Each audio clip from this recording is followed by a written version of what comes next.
This podcast may contain explicit language. Love is the morning and the evening star.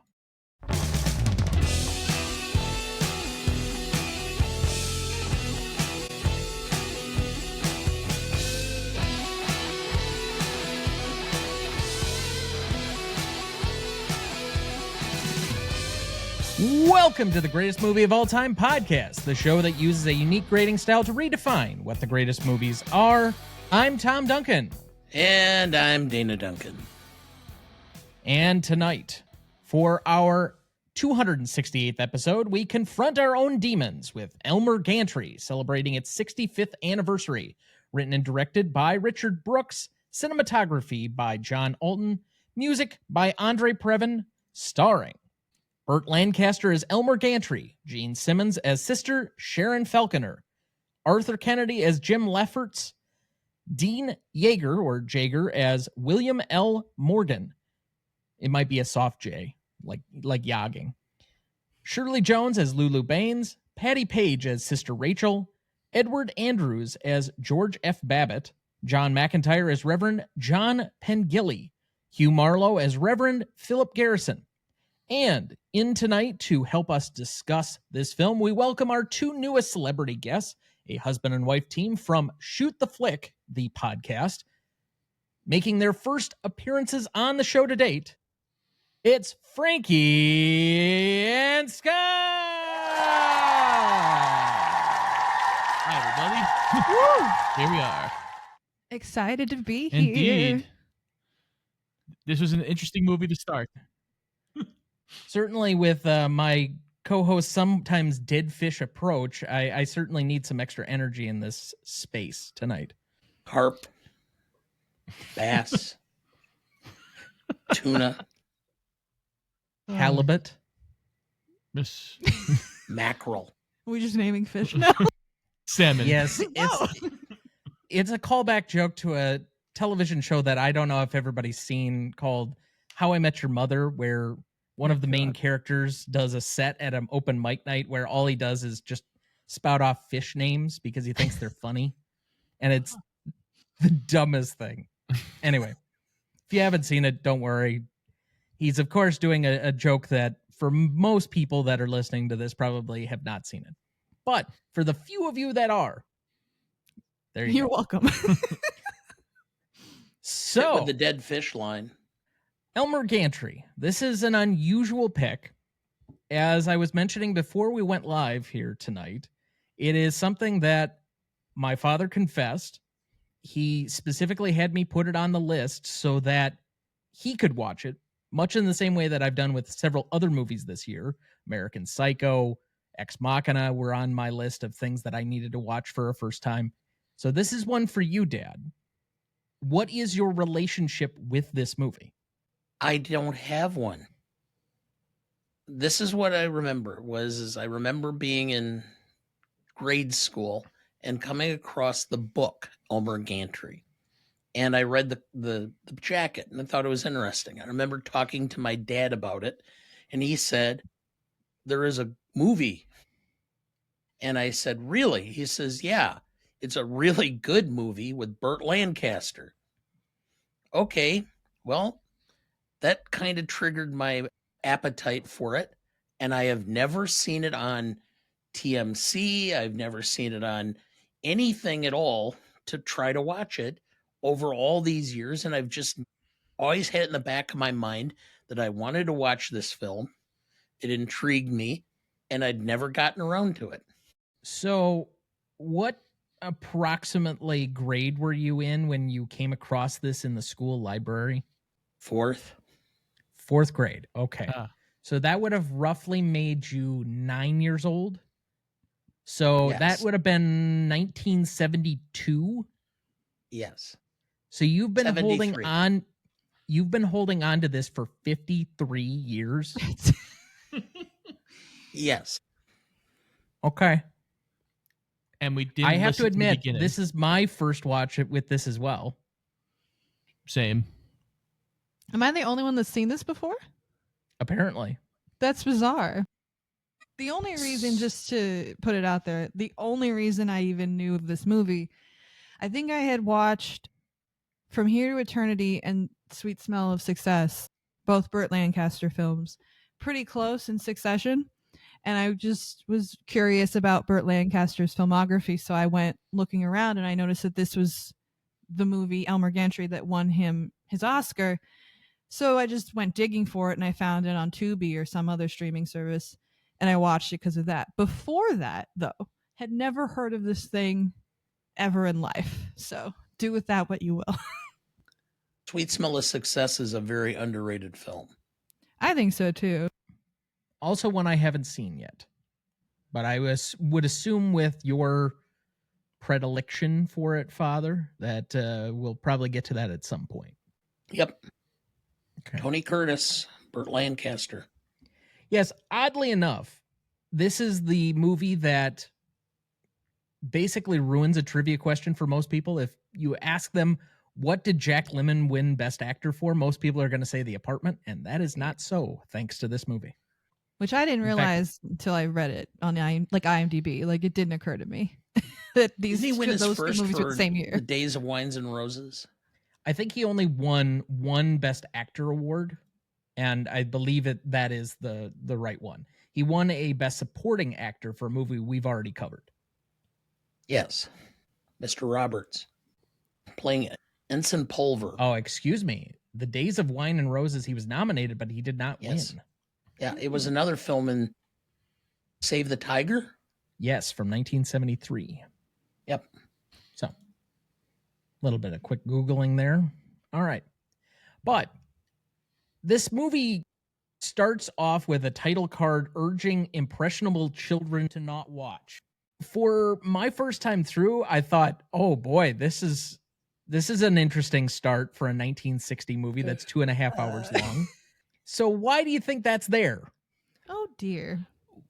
Well, I think it's mainly because religion is always kind of a hot button topic to discuss whenever. Things are like the questioning of religion it's just one of those hot button topics like, oh, we touch on it and then we kind of run away from it in most movies. This does not really run away from it. No. So, according to like people who like talk about the book, it does pull its punches. I think specifically it pulled its punches because it was still just short of being outside the Hays Code. And specifically, I don't know if it's satirizing, but definitely commentary on white Protestants was not going to be received well. Yeah. Well, just remember that in the 1950s and 60s, it was difficult for all films to get wide play in the Deep South. And there's a reason why it's called the Bible Belt. And this would not play well in certain theaters in Biloxi or Birmingham or Atlanta because of the religious aspect of it. I would assume so. So I will pose what is normally a pretty usual question for us. What is the movie about? Is it more about false prophets or false religion? I think it's funny because I was thinking a lot about that particular question that you posed before, like when I was going through notes and stuff. And originally I was going to say both. But then for some reason I decided to rewatch the movie this morning. Don't ask me why. I just did.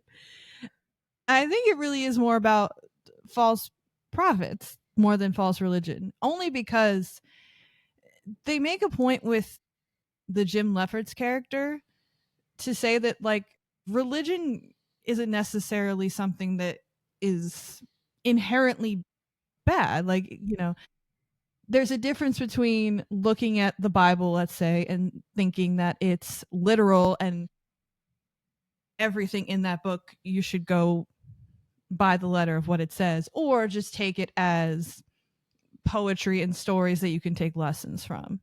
So it's all about the people that take the word and twist it to their own means. I think I would probably come down in a similar vein. Much of my criticism of modern, let's say, religiosity has boiled down to it more or less coming in contact with humans, the organized part of organized religion. I think that, unfortunately, too many religious people co-opt their message and try and engineer it to their own means. And obviously that's been a product of history for as long as time immemorial. But I think that it's driven a lot of people away where we're not in a place where we need that level of a social infrastructure as we once did, to rely on religion as being the grounding force for principles and morals in a modern society. And so as community and institutions have begun to break down in the last, I would say, probably 15, 20 years, the need for it to be the backbone or the center of what has become everybody's moral code has taken less and less importance. At the time yet, I would still say that, go ahead, Dad. No, He's go ahead. bursting. You rolled your eyes. Go ahead. You're just going in. Finish your thought. I already jettisoned. So Okay, I'm not sure it's how you put it. False prophet, false religion. I think it's more about the people following than it is the individuals or the prophets themselves. I think it's the cult of personality. And I think that it's the fact that they can turn on a dime. Oh, we love you. We love you. What? You were involved with a prostitute. Oh, you demon. We hate you. We're going to destroy you. Blah. Oh, she said you didn't do it. Oh, okay. We love you again. Please come back. Sounds like a particular inhabitant of a white building on Pennsylvania Avenue in Washington, D.C. right now. Yeah. Yes, our weekly allude to the resistance. Anyway, so that's my thought process on this, which is that it more talks about us as the sheep than them as the shepherd. Which goes right back to that title card at the beginning. That makes sense, I guess. I'm not sure I would go quite that far that it removes all ownership by Gantry and Shara, etc. They still have a role to play, but they are, I think, alluding to the end when Jefford said they don't want their gods to be human. Well, and being the oldest person in this broadcast, How or dare you out recording. yourself? I feel like you say that once every episode. As the oldest person in this room, let me just say. I lived through the Jimmy Swaggart, the Jim and Tammy Faye Baker, the Jerry Falwell period, Oral Robertson saying that if I don't raise $5 million, the Lord's going to take me home and I'm going to sit in my prayer tower. I mean, I lived through this and saw how manipulated people were and how jaded people became because of the sexual improprieties of individuals within this, swearing to be upholding and godly, and then turning around and you have people like Pat Robertson who said 9/11 was judgment on America for gay rights. You can try to make it as jaded and say that no, they aren't my religion, they're their own group. But ultimately, I think it's kind of become integrated. I think we've lost sight a lot of times of what it is. Let me just, I'm very pleased by the fresh look of the new Pope, the American Pope, because he's comes from Our a very Chicagoan Pope. We love that. servient background, spent years in Peru, I believe, Yes. working with indigent people and the poor and feeding children and taking care of the sick. And I'm hopeful that somehow or another, this is going to kind of bring everything back to where it should be. But anyway, The Pope serves very little purpose in a modern sense. I don't even know how much influence he has over Catholics, whose numbers are dwindling. So you're also not Catholic. So what difference does the Pope make here? I don't know. It gives me hope, Hope from the Pope. Okay. which is better than soap or the Pope on a or soap on a or was it soap on a Pope rope? on or- soap. Soap on a rope. Was it Pope on a rope? With Pope on soap on a rope. Guido Sarducci. The Pope on soap on a rope. There we go. Yes. That's a lot. Yeah, I'm not selling you. That's the Pope on the rope. We're Yes. selling all the Vatican stuff for the Pope's visit to America. And maybe some of the hope from inside the soap from the Pope on a rope might rub off. Yes. And now that we're in a Dr. Seuss rhyme, Yeah, I was just gonna say, all the places will go.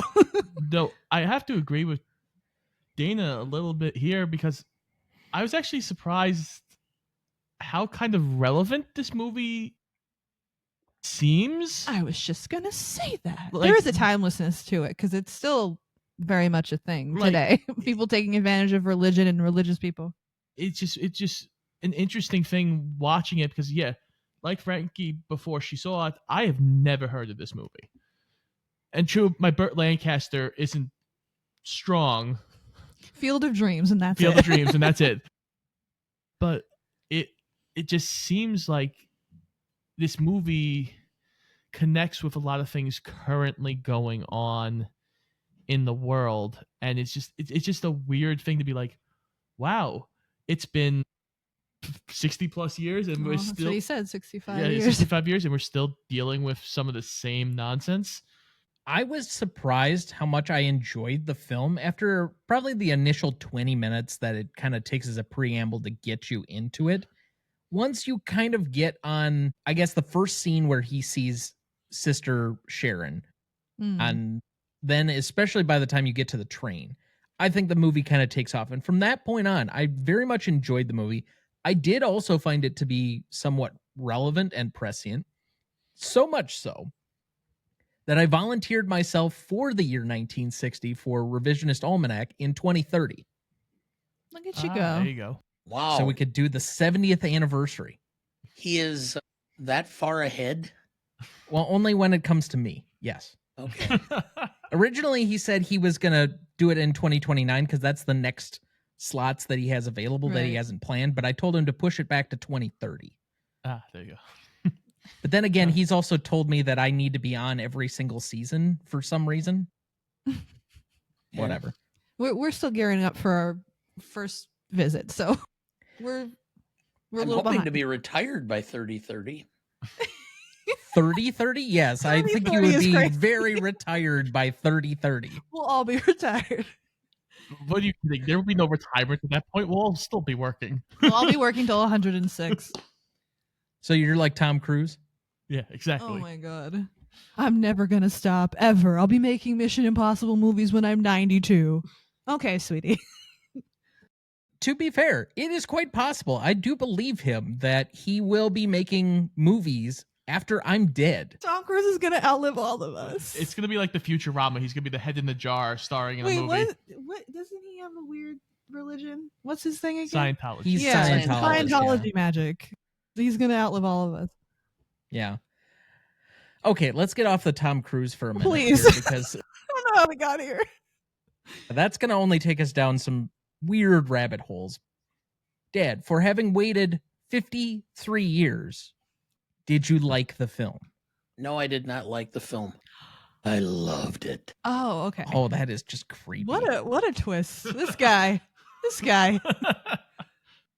You don't have No, to say it like it's orgasmic. Well, okay. Didn't think you'd hear that term tonight, did you? No, No. not for Is this. that on your bingo card? This is the place for the Lord. Why are we talking about orgasm? Please, like people haven't had sex in church before. Well, she did comment that. I she mean, we was just got behind the done pulpit talking about and- Catholics. And Elmer Gantry put God into her. That is very true. Hey, and there's no weird sting into it, so we need weird sting music for that to happen. Oh my god! At some point, we got to have a conversation about the score, but we'll get there. Okay, so we already kind of mentioned it before, but Burt Lancaster famously wins his only Best Actor award for this movie over Jack Lemmon for The Apartment, Laurence Olivier for The Entertainer, Spencer Tracy for Inherit the Wind, Anthony Perkins for Psycho, and Kirk Douglas for Spartacus. Was it a proper win? It's a good performance, but when nomination, yes. I can't give him over Anthony Perkins. Personally, I love Psycho. Anthony Perkins was never going to win for Psycho in 1960. I understand. Andrew, are you listening? We need this immediately. There's the win at the time, and then there's the win in revision. That's just, yes. I think we went through this last year when we were talking about the year 1994, because it was the 30th anniversary. And we did all three of the major Best Picture nominees from that year: Forrest Gump, Shawshank Redemption, Pulp Fiction. I think in the moment, Forrest Gump was the one that should have won because of what the Oscars were at that time. In hindsight, most people wanted Pulp to win. And realistically, Shawshank is probably the best of the three movies. So, I mean, I've never seen it. I love Jack Lemmon, okay, and I love The Apartment. But Jack Lemmon, okay, he did a really good job and he deserved the nomination. I have not seen Olivier in The Entertainer, so I can't comment about it. Seeing Tracy in Inherit the Wind is always iconic to me. It's one of the performances I'll always remember. Anthony Perkins in Psycho, great. Kirk Douglas in Spartacus, great. But if Burt Lancaster does not play this part, this film does not work, because he had to be so overly charming and be so bigger than life throughout the entire film. He had to constantly go that extra step beyond what is normally required of an actor.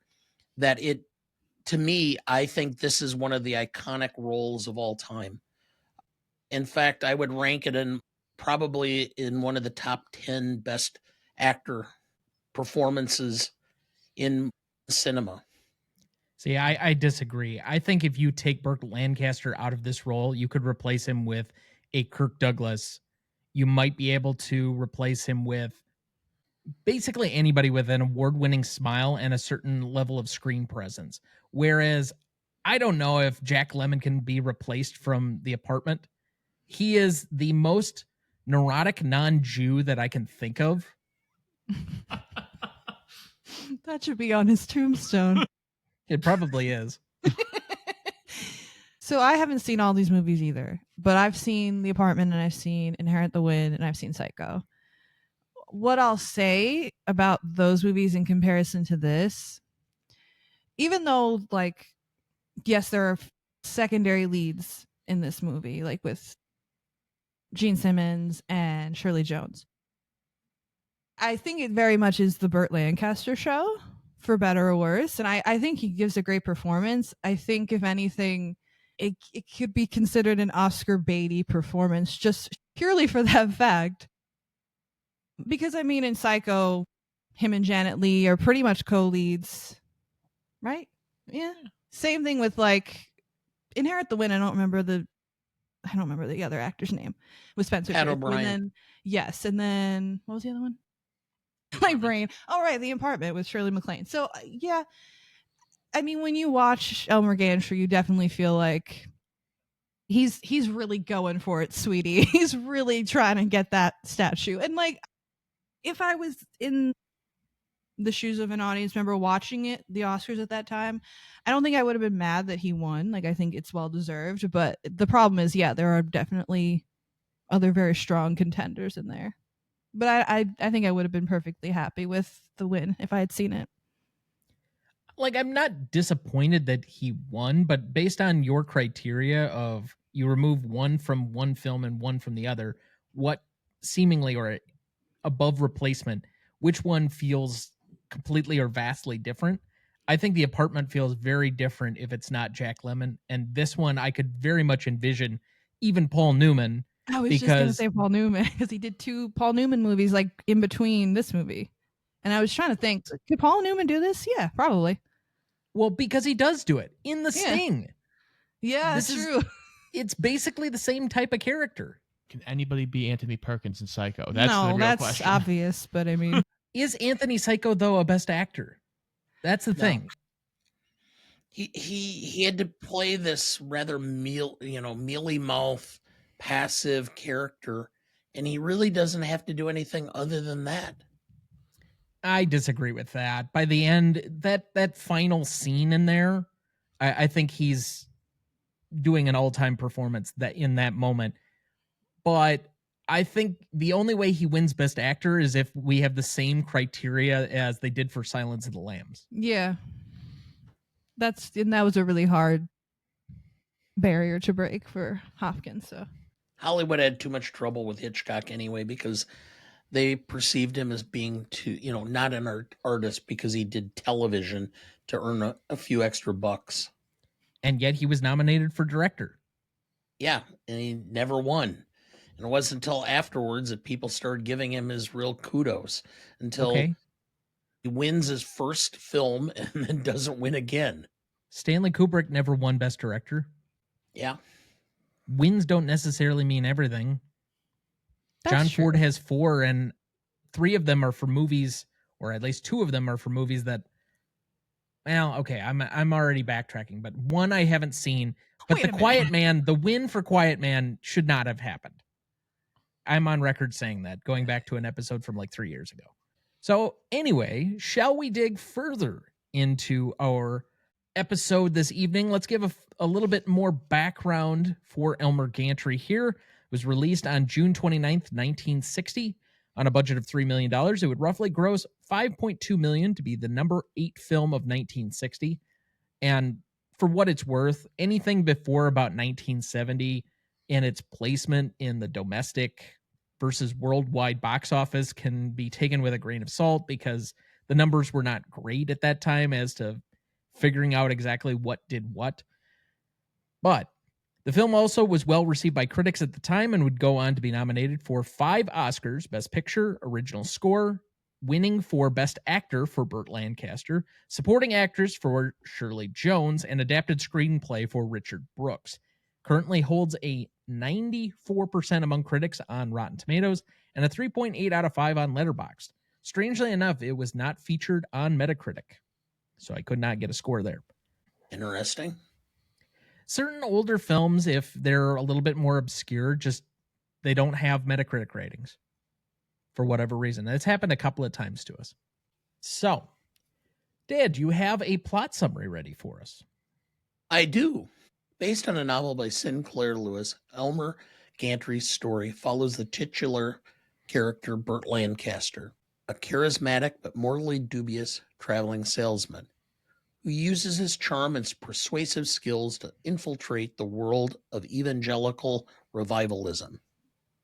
He joins forces with Sister Sharon Falconer, Gene Simmons, a passionate preacher, and together they build a thriving religious movement. However, Gantry's past and his self-serving nature threaten to unravel everything, leading to dramatic consequences. Thank you. Did you know? A highly controversial novel in its day, no studio initially wanted to finance the film. Nevertheless, when he first learned that Richard Brooks was interested in adapting his novel, Sinclair Lewis told him that he should change it significantly, advising him to read all the criticisms of the book and use them as a way to improve on it. To keep word from leaking out as to how the novel would be adapted to the screen, only the film's 6 major stars were given access to the complete screenplay. So, in essence, this is the Marvel movie of its day. So who would be deemed the 6 primary actors? I would have to assume Lancaster, Simmons, Arthur Kennedy, because Okay. Lefferts is such a big part of Yes. the film. Shirley Jones. The guy who plays Bill. Her like right-hand man. Yeah, Dean Dean. Jager. And then 6, I don't know. Maybe the weird guy Well, that was erect all the time. Well, it's possible it's either Sister Rachel, but more likely to me, it's probably Edward Andrews as Babbitt. Yeah. Yeah. Longtime character actor in Hollywood. Did you know Pat Hingle originally landed the title role in the film, but before filming began, he became caught in a stalled elevator in his apartment building. He lost his balance while trying to crawl out and fell 54 feet down the shaft. He sustained massive injuries, including a fractured skull, wrist, hip, and leg, and several broken ribs. He also lost his little finger on his left hand. Hingle spent much of the next year relearning how to walk and was forced to give up the part in order to recover from his horrific injuries. I'm not familiar with Pat Hingle. Seems like flashback, like Final Destination. The name is familiar, and I'm trying to remember. I can't place the face.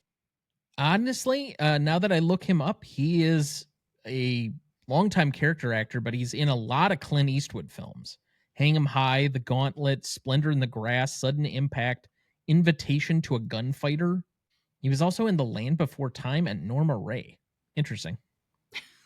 Okay. Like, if you look at a picture of him, you're like, oh, yeah, that guy. Apparently, he was also in On the Waterfront. Oh, yeah. Yeah, he did a Oh, yes. he did a very classic episode of MASH as a character actor in the mid-70s. Yeah. All right. Now I recognize him for certain. So this is, oddly enough, it could have been his Marty. Somebody like Ernest Borgnine who steps into the spotlight for one movie and wins their best actor.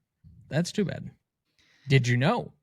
In an effort to appease the Hays Code, a number of changes were made to omit controversial aspects of the book. In the original novel, Gantry was an ordained minister, but since the code was against negative portrayals of priests, this element was entirely omitted. Yeah, I remember in prep for this, Scott listened to a couple of podcasts that have talked about it, and he was telling me like all the changes they made from the book, and I'm like, this book is pretty scandalous. I want to read it, kind of. It's really kind of messed up. It seems like they kind of softened Elmer a little bit to make it palatable for the 1960 audience. But she's not a great character in the movie. But I don't remember Sinclair Lewis really ever pulling punches on any of his books. yeah. No. I think this book was even banned in Boston at one point. Well, I mean, a heavily Catholic area. Yeah, that I was just gonna say that kind of makes sense. Yeah, they certainly didn't want to draw attention to priests early on. Anyway, did you know? Babbitt complains about how there's a Catholic running for U.S. president. Since the story is set in the 1920s, this implies that the candidate is Al Smith, governor of New York, who ran multiple times in the 1920s and became the Democratic nominee in 1928. But for audiences watching this film during its 1960 release, Babbitt's anti-Catholic remark carried extra meaning because John F. Kennedy was running that year and got elected as the first Catholic president. And I believe only Catholic president to date. No. Joe Biden. Joe Biden's Catholic? Oh, Yeah, okay. you're right. He is Catholic. But yeah, I thought that was so weird when they said that. I was like, oh, wait, when is this supposed to be? Yep. The happy warrior. Yeah. I mean, He fell short of the nomination in 24, won it in 28, and then wanted it again in 32, and FDR circumvented him.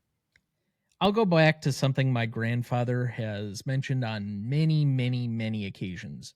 A man who grew up in southwest Minnesota in a very small farm community. And as he has repeatedly told me, they had diversity when he was growing up. They had 4 families who were Catholic. Jeez. And he says this with a straight face. So mind you, that's where I come from. Anyway, did you know Burt Lancaster intended the film as an attack on Billy Graham? Okay. I suppose he's the most notable person of this type at the time.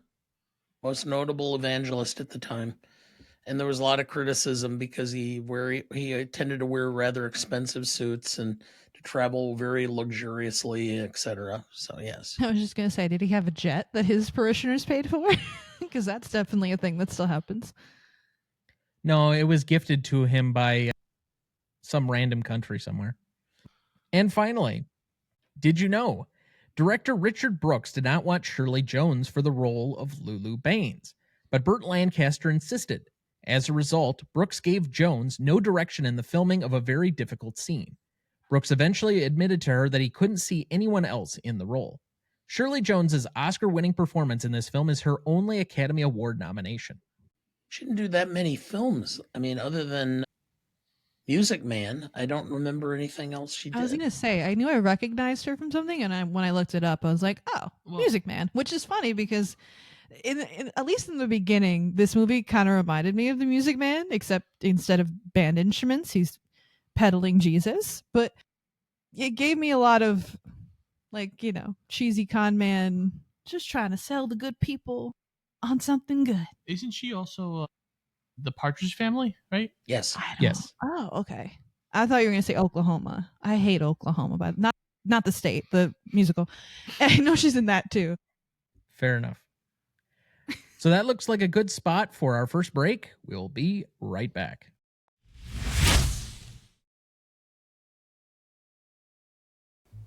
We're all getting fed up of endlessly scrolling for our next movie fix. So to get passionate about films again, join 3 movie mates on the Never Ending Watchlist movie podcast, where we take you on a movie journey as we seek to build the ultimate movie watchlist. Seen all of those films are absolute bangers. Yeah, absolute bangers. Bangers. I applaud you again, sir. We deep dive specific movies to find out facts, theories, and funny takes, and ultimately decide whether a movie is worthy of being on the watchlist. I can't recommend this film. Ouch. We'll debate top 5s, rank directors' movies, and interview film fans just like you. And she is an incredibly complex villain. She's fierce, she's immovable. So whether you're a casual movie fan or hardened cinephile, we've got plenty for you to enjoy. I got outvoted by the guy who chose the movie for this episode. Join me, Damon Carter, Alex Hall, and Cam Young on the Never Ending Watchlist movie podcast every week on Podcasts Everywhere. It's easier to find Cameron on Facebook than it is to find a plot in existence. Right, anyway, for now, it's farewell to Alex. Before we jump back into the episode, next week for our 269th episode, we welcome back Clarissa Beckstead and Ralph Esparza to return to the waters off of Amityville as we celebrate the 50th anniversary of Jaws from 1975. Directed by Steven Spielberg, written by Peter Benchley and Carl Gottlieb. Cinematography by Bill Butler, music by John Williams, starring Roy Scheider, Robert Shaw, and Richard Dreyfuss. You won't want to miss that one, so watch ahead of the show by searching the Real Good app to find where it's streaming for you. That's REELGOOD. All right, before we get too much further, let's check in with our guests. What are you guys working on, and where can people find you? Oh, geez. Let's see. When this comes out, we'll be definitely off by the time this comes out. But we just finished and posted our Godfather 2 episode because I had never seen it. I know, don't kill me. No, but yeah, you can't see something for the first time a second time. So it's good. Yeah, true. But now, once June rolls around, we got some stuff lined up. We're going to do, let's see, we got Iron Claw. I know we got a Zoolander review coming up. That's going to be insane. We got some good stuff coming down the pipe. Then we have also St. Elmo's. Oh, God. Yeah, St. Elmo's Fire.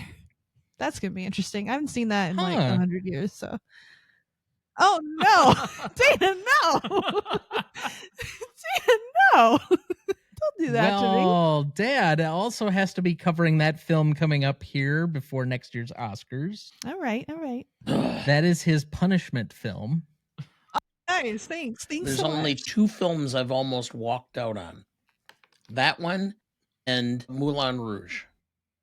Hated both of them. Dana? I don't want to fight with another man about Moulin Rouge. I don't want to do it. I'm not doing it. Dana and Baz Luhrmann do not get along. I understand. No one in Baz Luhrmann get along. Yes. Tom Hanks in a fat suit and Baz Luhrmann get along. Yeah. You should make him do that on this show and then have me come on and we'll just argue the whole time. Okay. He's like, oh, okay, yeah, that's fine. You think that scares me? I mean, theoretically, we have not set the schedule for 2027, and I think Moulin Rouge was 2002, so 25th anniversary. Ugh. We could do it. Listen, We could do it. for Moulin Rouge, I'll do it. It will just be 10s across the board for her. No, that's not true. I Might can be be. ones across the board for me. Well, then we'll even out. It'll just be 5s. All 5s. I think the lowest he's given a rewatchability ever is like 2, I want to say. What would you give Moulin Rouge for rewatchability, dear? You have to live with me. I plead the 5th. Yeah, I bet you do. Yeah, Oh. as 2, well, let's say 1.5 lawyers, we would advise that that is the correct move. Jeez. That's all right. That's fine. So anyway, but is there any particular place that people can find you? Oh, of course, of course. We are wherever the pods are casted. You know, Apple, Spotify, all those good things. You can find us on Instagram at Shoot the Flick, Twitter at Shoot the Flick. Yep. Where are the other places, dear? We have a whole bunch of TikTok, stuff. Blue Sky. All at Shoot the Flick. So check us out. We usually have episodes every week, unless Scott accidentally deletes an episode by One accident. time. By accident. One time. But thankfully, no one has to listen to me bitch about RoboCop for an hour. At least this time around. Yeah, I can understand that one too. Ha! See? Dana gets me. Yeah. Forget all that stuff I said about Moulin Rouge. It's fine. Okay. But as usual, all of our guest links will be available both in the show notes as well as on the website if you want to find them anywhere there. All right, let's get back into the heart of the episode. We left off at best performances. Dad, who did you have for best performance? Burt Lancaster. Wow. Without question. Given that you already said this is one of the top 10 best actor wins of all time, I'm so shocked. Yes. You might have a heart attack with a shot of that surprise. Thank you, Gilbert.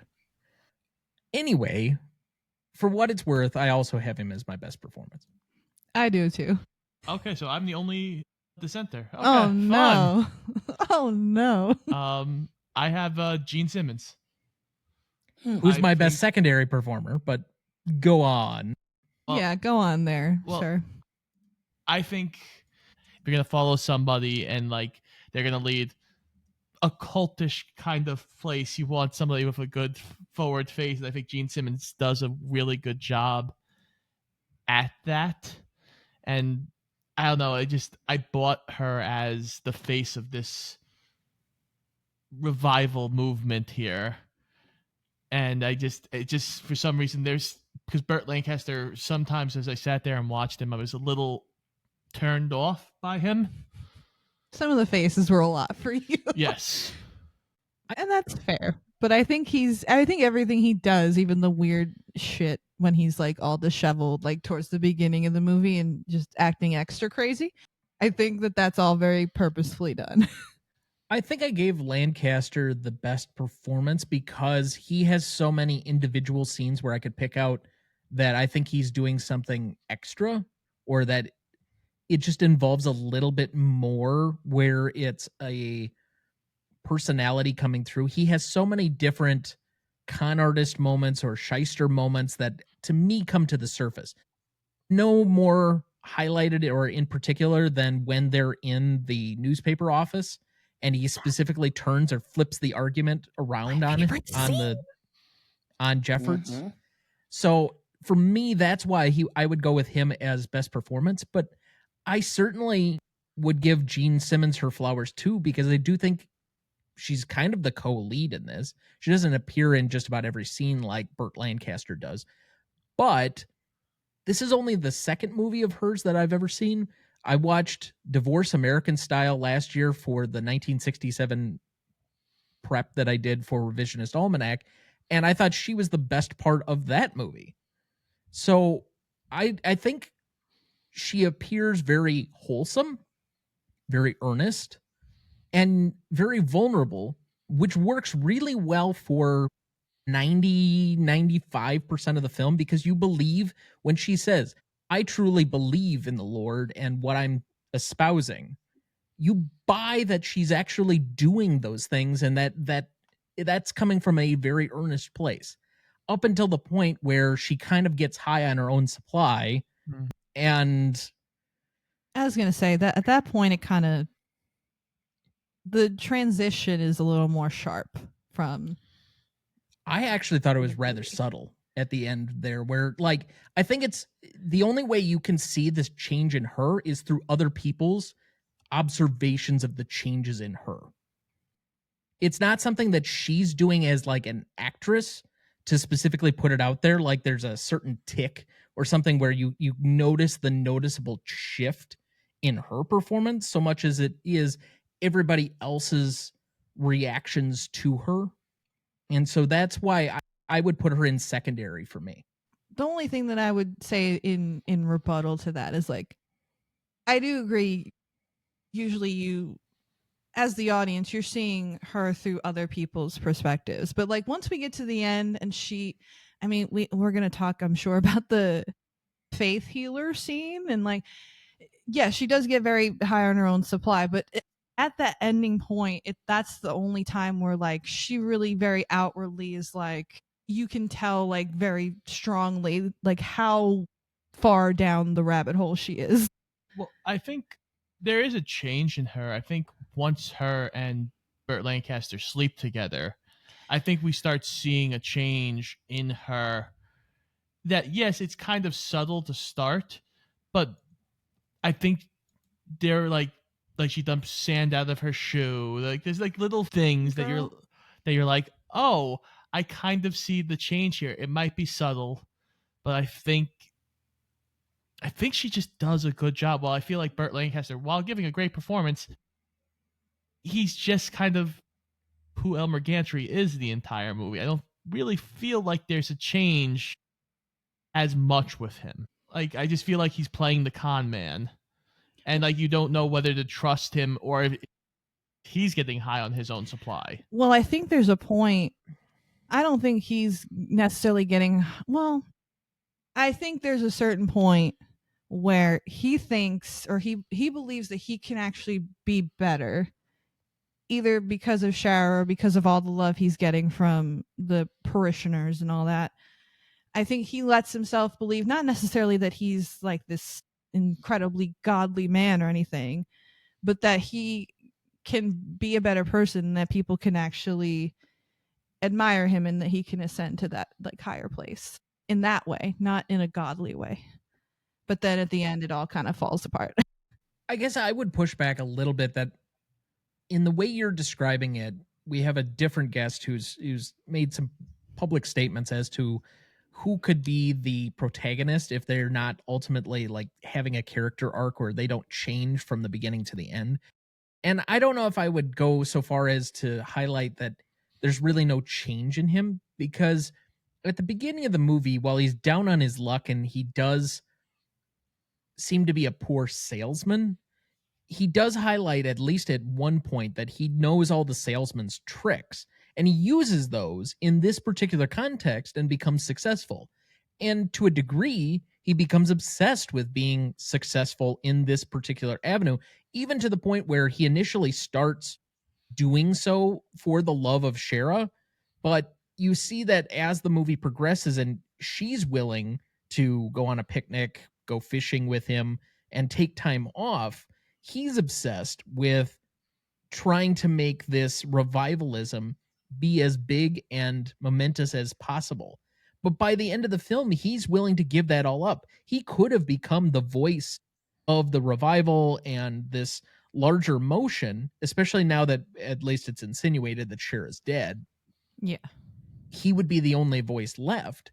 He willingly walks away because I think he does make a change from where he was even in the middle of the film to the end of the film. Yeah, I think you can interpret it either as at the end when he like walks away. You can interpret it as, I'm just going to go back to being the con man because this is just who I am. Or you can take it like, I think either way, he definitely took something from this experience and at least wants to be a better person. Whether or not he can achieve that, I think is kind of left more ambiguous as he kind of walks off into the sunset. But yeah, I think regardless, like I said before, it's definitely the Burt Lancaster show. I don't think, as far as the lead performance and the best performance, I think it's hard to make an argument that isn't Burt Lancaster. The love of the masses is intoxicating. And ultimately, when they pulled the plug on him and treated him like dirt and were willing to give up everything and destroy him and her by association, he became disillusioned with that intoxication of the masses. And he disappeared right before the final revival. And then he shows up and he really doesn't want to be there. He wants to run off with her. And so I think at that point in time, he's lost all hope or faith in the masses or the love of the masses and just wants to move on. Other best secondary performances. I got to throw Arthur Kennedy in there for sure as Jim Lefferts. I think he did a great job at sort of holding the line in this film and like being the voice of reason in a lot of ways. Even when Elmer Gantry kind of shits on him and screws him over, and he still is just like, yeah, that's just part of the game. And he kind of gets over it pretty quickly. And I saw him as the level head and I liked him a lot. Two very iconic performances by newspaper men being the conscience of the film. Him in this one, and then Gene Kelly in Inherit the Wind. That Gene Kelly? Yes. Huh. I guess I need to watch it. Inherit the Wind's good. Well, I've seen the play before. I think I've seen also the remade version with Jack Lemmon, I think it is. Jack Lemmon and George C. Scott. Yes. Okay. Oh, yeah. I don't think I've seen that. I saw the one with Spencer Tracy. So my joke answer for best supporting actor is Burt Lancaster's hair. Oh my god. Because it's insane. There's one point where he turns around. It's like the first revival, I think, that he goes to, and he turns around and the whole back of his head is to camera, and it's like, sweetie, get a brush. Just get that out of there. That was bad. But my real answer is Lulu Baines, Shirley Jones.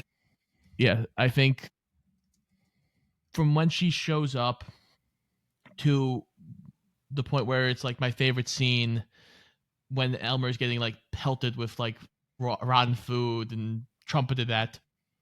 Like, I feel like she goes on like a huge journey throughout that whole bit.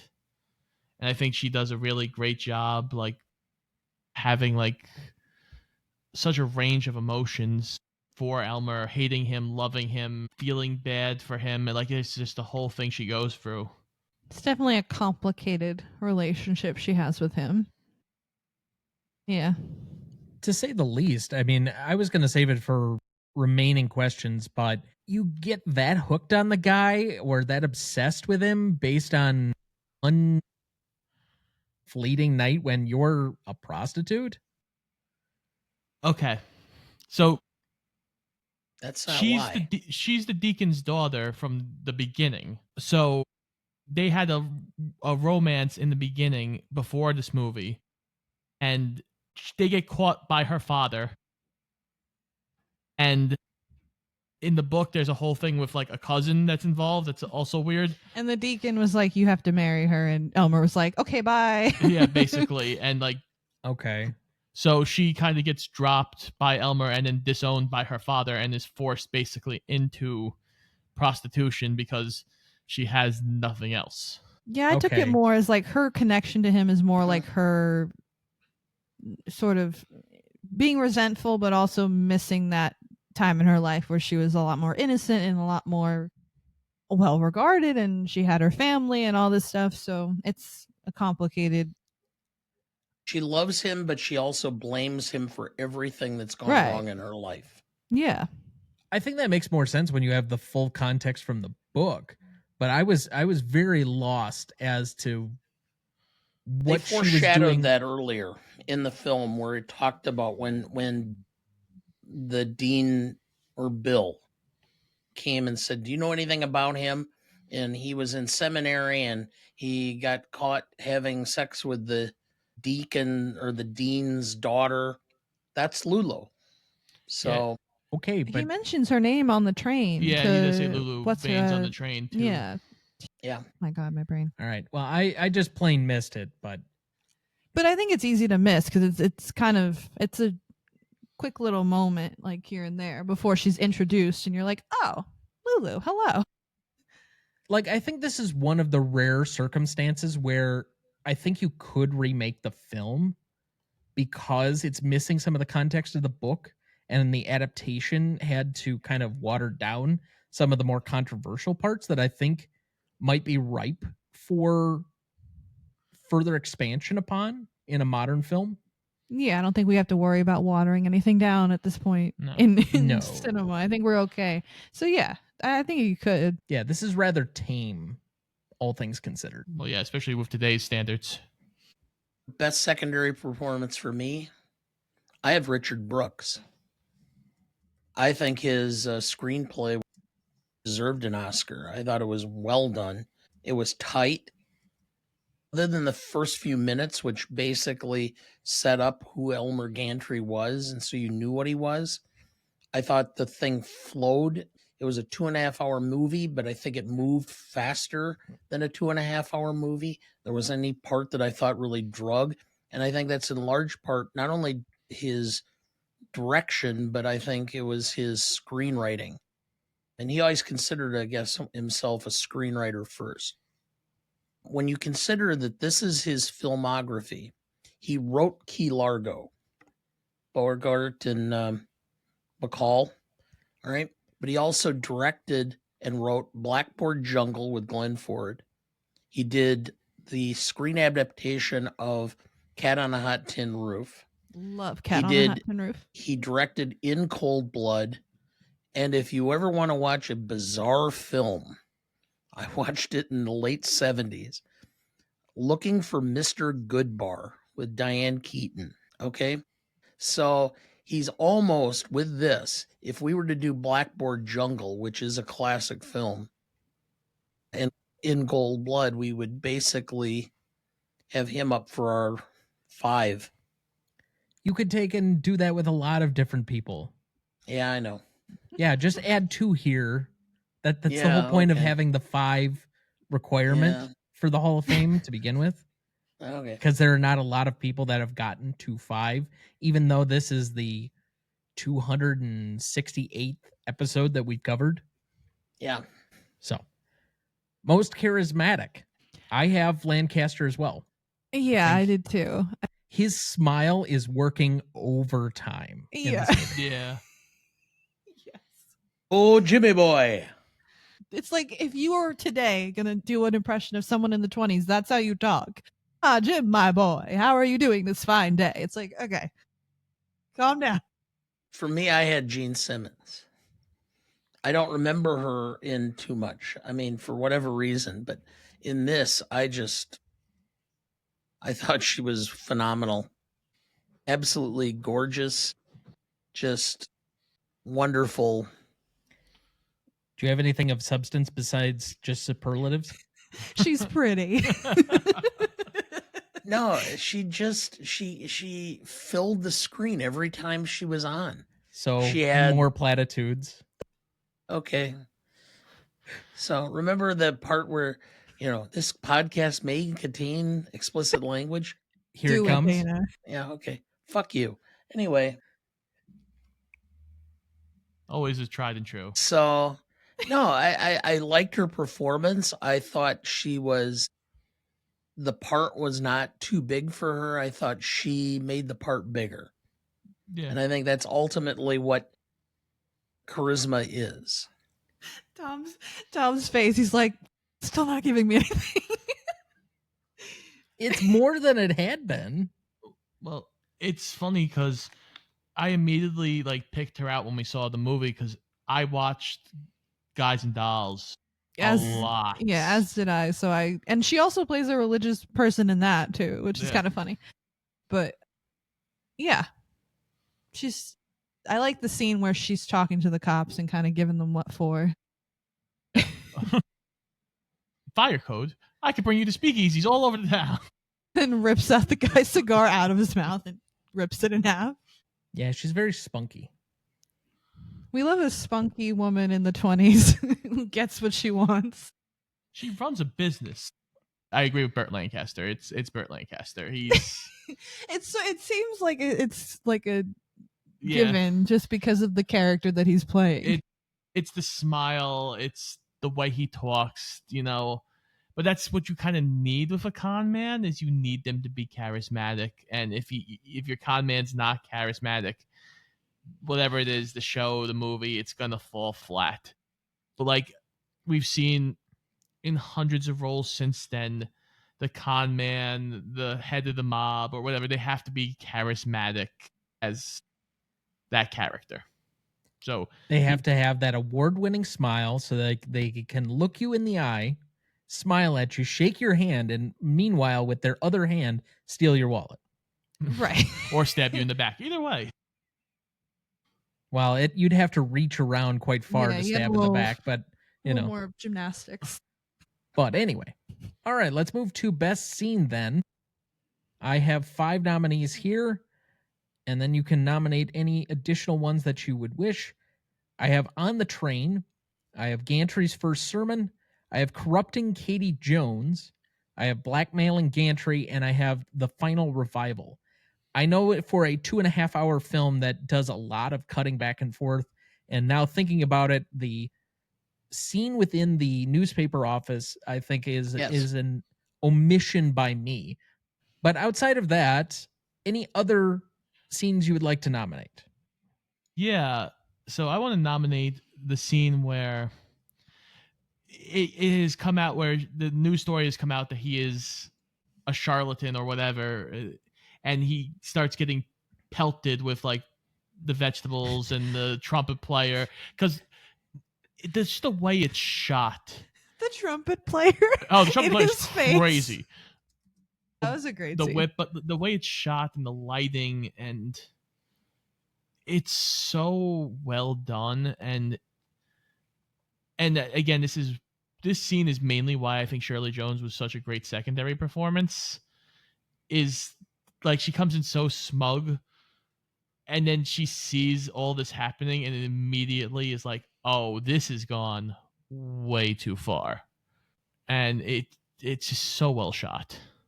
I think because Lancaster plays that with such a disillusionment that it really works for me in essence. I agree that it is an impactful moment. Again, this movie is littered with impactful moments from about the point where you get on the train forward for me. But him just walking up the aisle and allowing them to pelt stuff at him, and him being the centerpiece of everything that's gone wrong, and kind of in essence paying for his sins in that moment, I thought was very well done, very effective. Affecting. Either way, I think you're good. Any other nominees? You already nominated it. What am I supposed to say at this point in time? What did I already nominate?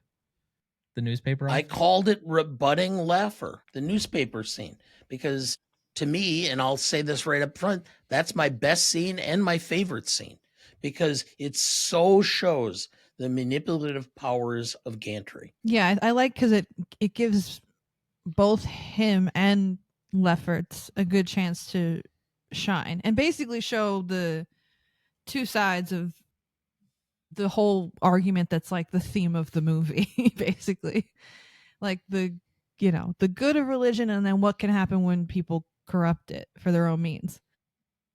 So I think it's a pretty pivotal scene. Yeah, it was my favorite too.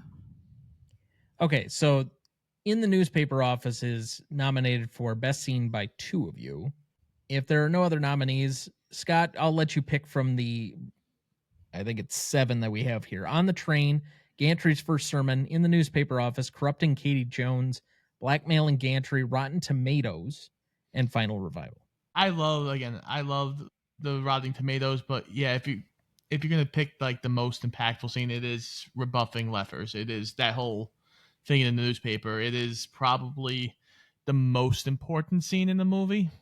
It's certainly the pivot point between the early portion and the back portion, because it leads right into the Corrupting Katie Jones portion where they finally get together and she shows him her final destination or final goal. But I'm going to go with Final Revival because everything's leading to that moment where he's defeated and he's slinking away, and yet she's taking on this additional power. And there's always something in the back of my mind whenever I've seen these kind of revivalist things, is especially if they're trying to perform miracles, quote unquote. Is this person a plant? Okay, this is what I was going to save this for the questions at the end. But there's, in the way that the cinematography is done, if you watch it, there's kind of a haziness when it's on one character, then it's people observing her, and yet there's like a clarity in the lens for as she's depicted. Mm-hmm. And yet when you flash on like Gantry, he's kind of got this like cloudy, hazy perspective to it. I thought that the way that they built into that, and then with the impending nature of the fire that you know is going to happen, and then everybody scurrying in and out, but her trying to, for whatever reason, trying to prevent people from leaving the fiery tent, and the imagery of them quite literally burning in this hell, I thought was actually very effective for me on a way to end the film. So just given the technical aspects, and because I want to be a little bit different, I'm going to go with Final Revival as my best scene. Ultimately, that scene is Gantry is her lifeline to the real world, and she's separating herself, and he's being prevented from saving her. Right. And so she's off in this dream world that she's going to somehow survive through this. And it harked back to the old story about the guy on the, in the house and the flood, and God sent a boat, and then he sent a helicopter, and, why did you let me die? Well, I sent you a boat, I sent you a truck, and I sent you a helicopter. Why didn't you go? And that's what it kind of reminded me of. Favorite scenes. We already got Dana's favorite scene. Mine's going to be On the Train.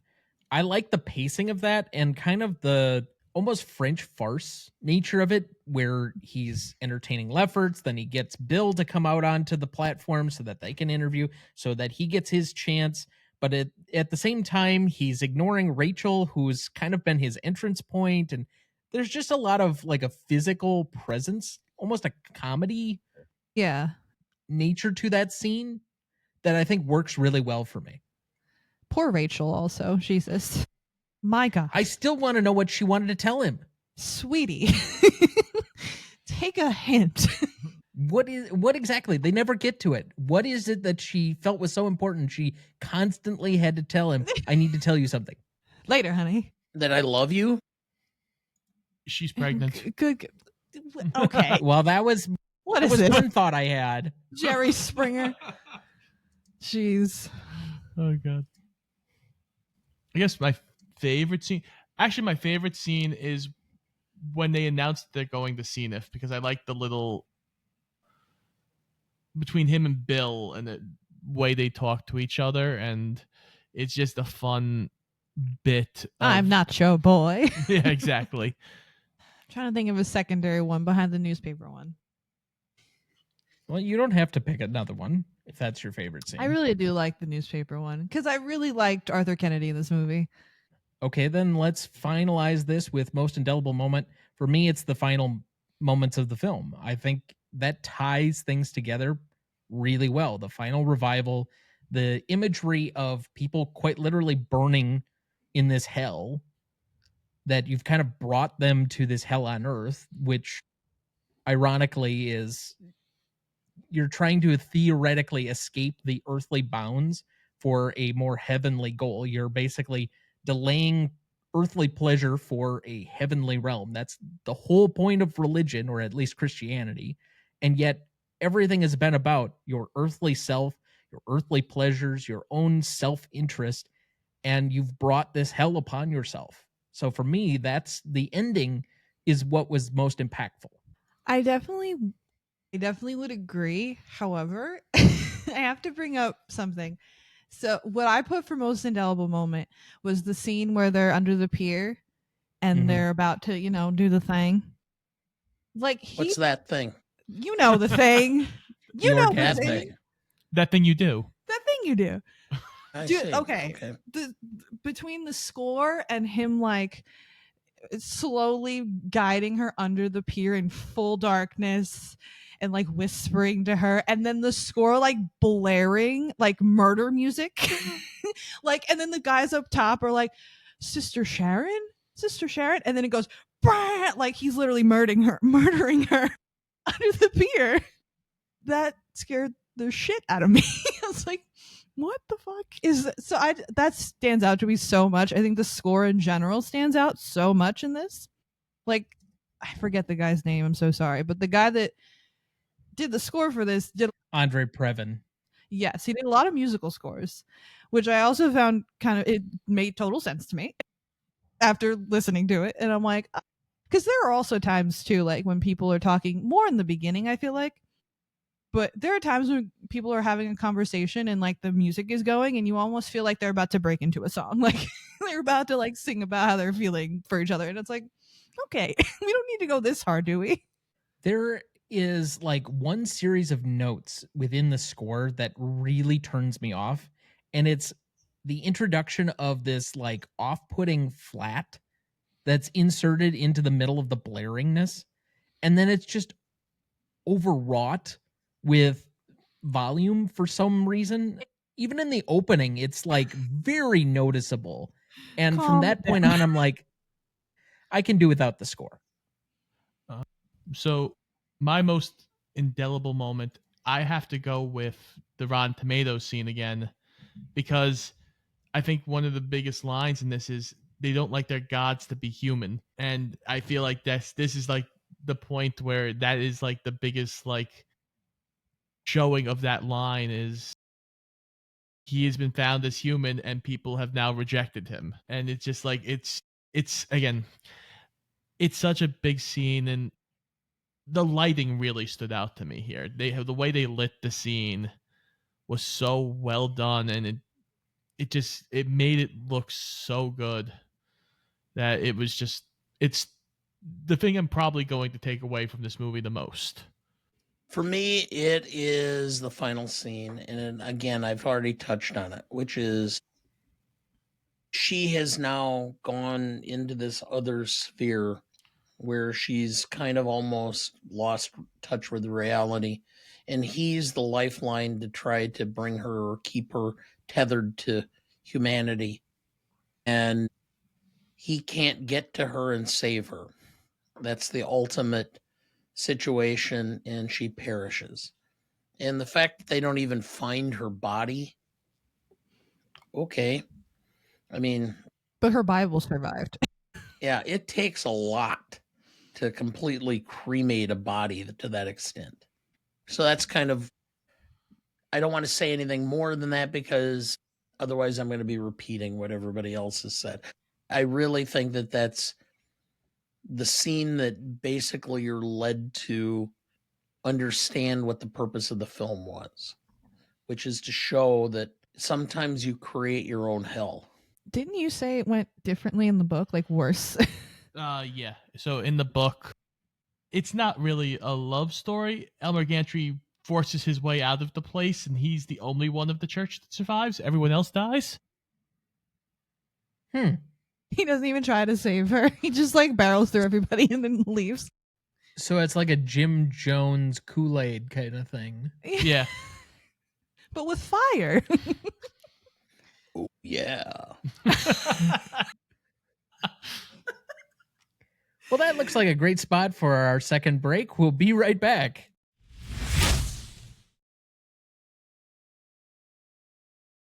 Before we jump back into the episode, and before we get to the Stanley Rubric in a minute, if you're ever curious about our master greatest movies of all time list that has every graded movie we've ever discussed on the show, there's a link in the episode description of every episode of this show, or you can go to RonnieDuncanStudios.com/GMote podcast and find it as the top entry on the greatest movie of all time podcast show page. That is the grades we've done so far for all 236 movies we've graded, and we continue to add more each week. Make sure to check that out as we go and follow along. All right, let's move to best funniest lines. I don't know if there are a ton of funny lines per se, maybe unintentionally funny, possible.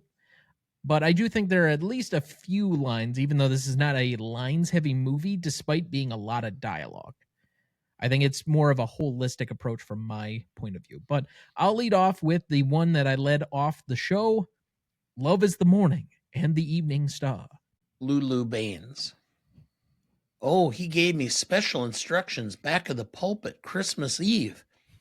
He got howling, repent, repent. And I got moaning, save me, save me. And the first thing I knew, he rammed the fear of God into me so fast I never heard my old man's footsteps. That's a good one.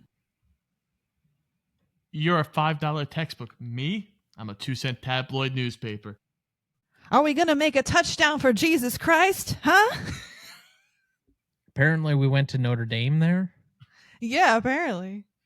Elmer Gantry. I have here in my pocket, and thank heaven you can't see them, lewd, dirty, obscene, and I'm ashamed to say this, French postcards. They were sold to me in front of your own innocent high school by a man with a black beard. A foreigner. That killed me. If nothing else symbolizes that this movie is still prescient, it's that line. Yeah. Can I take one more? You think I'm vulgar? Yes. Do you like me? Yes. Very much? Not very much. Jill Lefferts. You look like a man who could use a drink. Elmer Gantry. You know something, Jim? There ought to be a law against drinking. Jim Lefferts. There is. Prohibition. Elmer. That's against selling, not against drinking. Amen. I was accosted by 3 painted women. Oh yeah, and the girl listening to it over the radio is like, tramps. Elmer Gantry. Sin, sin, sin. You're all sinners. You're all doomed to perdition. Anybody have any others left? George Babbitt. Besides, I'm for a free press, for free enterprise, and for whatever the hell the other freedoms are. Okay, I have one last one. Elmer Gantry. I did run out on you back there in Kansas, didn't I? Lulu Baines. It's nobody's fault except maybe my old man's. Ever hear from him? Once, last Christmas, the letter said, Daughter, read 1 Kings, chapter 21, verse 23. I looked it up. It said, And the dogs in the street shall eat Jezebel. My old man and his Bible. I have one last one. Elmer Gantry. Praying's the cheapest, first-rate medicine I know. All right. With that, let's move to the Stanley Rubric. Legacy is up first, as it always is. This is a measure of the legacy of the film approximately 5 years after it came out, so 1965 to today, the last 60 years. What is the legacy of this film as shared between the audience and the industry, 5 and 5 points for each, for a total of 10 for this category. Dad, would you like to go first or second? I will go first. Okay, this is with some trepidation that I have to say it this way. For the industry, I give it a 2. I think that Burt Lancaster is, at least among critics and people who are cinephiles, held in some regard, and this is his legacy. It's his Oscar. So I give it a 2. But for the public, it's a 1. No one knows this film. It's a shame because having watched this film, I think it's really a good film. And it is, like you said, Tom, I think you could remake this film today and it would be really hugely popular. I don't know if it'd be hugely popular, but I do think there are some pieces left out that are present in the book. I think if you did a combination where you took some of the context from the book and then maybe with the ending from this, because I don't know if I like the ending from the book that Scott described quite as much. This one leaves me at least a little bit more with, I'm not condemning Gantry by the end of it. He's not as much of a horrific character as him being the only one to escape the burning fires of hell there. But that being said, I have your scores exactly, so I will just say same. I hate to be a copycat, but same. I had 2 for industry and 1 for public. Yeah, and I just There was a fuzzy, sorry. sorry, threw me off. But I am also on the same boat with you guys. Exactly. Hey, I just came up with an idea to who could play Elmer Gantry in the revised version. Kirk Cameron. Oh my God. How dare you? How dare you? All right, for the sake of insane. it, because we all agreed and we needed something else to fill the space here, let's take a second to think of who would be a great preacher that has to be somewhat charismatic and a little bit more full-bodied. So I don't think you can take somebody scrawny like this. This isn't a Chalamet part for me. No. Like, this is Leo 2005 territory for me. Yeah. Sure. Leo's too old at this point. Well, naturally. Unless it's for his girlfriends. It's got to be somebody like late 20s, early 30s, I would say. So I think Austin Butler actually could do this really well. Yeah, he'd be interesting. Yeah, actually, yeah, you're not far off.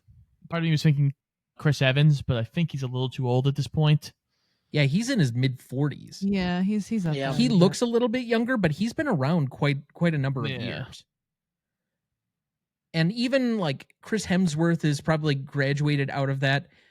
Glenn Powell actually wouldn't be too bad in this. Glenn Powell would be fun. He's got the smile. Well, he's got that kind of con man-esque streak where he's already played the same kind of a role in Hitman. Yeah, he can kind of get away with this. Play into it a little better. But I also think you got to have somebody that's really willing to take and go out of their way to kind of do something like this. I still have yet to see The Master, but I hear The Master is very much kind of modern Elmer Gantry. I know enough about like the plot that probably makes sense, yeah. All right, so we have a 3 average between the 4 of us because we all agreed on the exact numbers. Kind of a rarity. I was going to say, does that happen very often? I don't know if it's ever happened between 4 people to agree on the exact same in a split category like that. Yeah. But interesting, to say the least.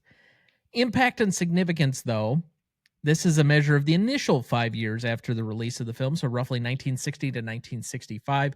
What is the impact and significance as felt between the audience and the industry as a whole? We add those together for a total of 10 points, 5 and 5 points each, to get the score for this category. Since you went first last time, Dad, I will go first here. I think because it got nominated fairly well. I think it was the second most nominated film in its particular year behind The Apartment. And while it doesn't end up getting some of the, or the prize, Best Picture, or Best Director for that matter, I still think Brooks basically getting what's in some ways the director's consolation prize, especially recent Oscars history, the writing prize. And you still get Lancaster getting Best Actor. You get Best Supporting Actress from this. It's not like it was a forgotten film. It was just kind of the second running film in that given year. I do think critics were very effusive at the time, so I'm going to give this a strong 4. However, on the audience side, I think it's a much more mixed bag. It did end up making its money back, but it wasn't by much. If you look at the overall numbers, 8 seems like it's high, but then it's against like a film list of maybe 15, 16 different films from that year that are listed as far as what their box office receipts were. So this What is was the kind number of, one that year?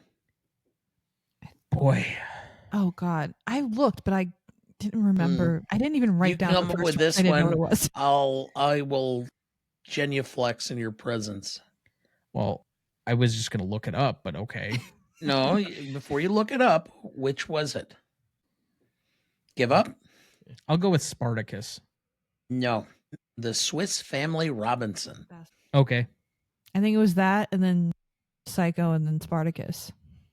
Yeah, that's what I'm seeing here at least. But that was on a domestic chart. Yeah, that's. I'm just going on Google too, so I mean, I don't know. But either way, I don't think it performed particularly well among the audience, but because it made back at least its budget and was at least somewhat profitable, I'm going to give this a 2 on that side. I have a 6. I agree with you on the industry at a 4. I think the fact that it was the 8th film domestically is significant. That meant that people were coming out to see it. So I give it a little higher marks on the public. I'm at 3.5. I have it as a 3 and a 3 on both accounts. I don't know. It just feels like it wasn't, even at number 8 for the year, it just doesn't feel like it was a movie that, I don't know, made enough of a dent either for the audience or the critics for that first 5 years to be like, I don't know, really impactful or significant to them. I guess that's kind of seemingly why it seems to have fallen to the wayside after that 5 years has kind of gone on. So I gave it a 2 for public significance. As far as industry, I didn't go as high as 4. I went to a 3. Basically, for all the reasons you said, I don't disagree with anything anybody said. My only reason I didn't go as high as 4 with that part of it is just because it feels like this movie was kind of, it just got lost in the shuffle as far as the industry goes. It doesn't stand against some of the other greats that came out that year. It kind of just got drowned out. So I gave it a 3 for industry, 2 for public significance. So altogether, I got a 5. All right. So that is a 6.13 average between the 4 of us. Let's move to novelty. This is a measure of the originality of anything having to do with the movie or how well it is executed. We give 5 and 5 points for this category in each of those 2 fronts for a total of 10. Would either of our guests care to try and start? I'll give it a go. Why not? So novelty was probably one of the harder ones for me. Just because despite the fact that this is based on an existing book and yes, it did make a lot of changes to the material to fit a 1960 film audience. And obviously the subject matter for that time period was sticky.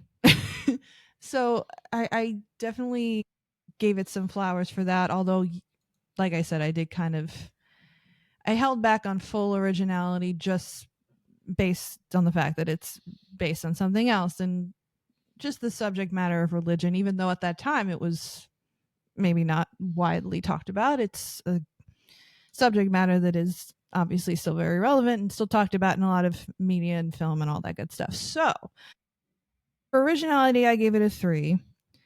For execution, I ended up giving it a 3.5. I think the acting is excellent. You know, all the technical aspects of the movie are pretty good. The score was a lot for me, but we already talked about that. Yeah, I think ultimately it's a very heavy movie. It's a very thought-provoking movie, and that's what it intended to get across. And I think it did a pretty good job at that. So I gave it a 3.5. So ultimately I got a 6.5 for novelty. Okay. So that is our starting number. I will say for my part on this, on originality, it's something we've never really considered was it novel specifically at the time that it came out? I think for the most part, partially driven by my co-host, we usually judge these films somewhat against their predecessors, but also overall. And I'm not sure that's necessarily the right way to go. At the time that this came out, I think the title card does give it a little bit of extra credence that this was against type. It was a controversial movie. It was made to be a controversial movie of the time. I think if you remade this now, I don't think it's that out of place, because there have been other anti-religious films or films that are talking about the religious leaders as humans. Doubt comes to mind. We talked about The Master for a moment, although again, I'm giving that as an example, even though I haven't seen it.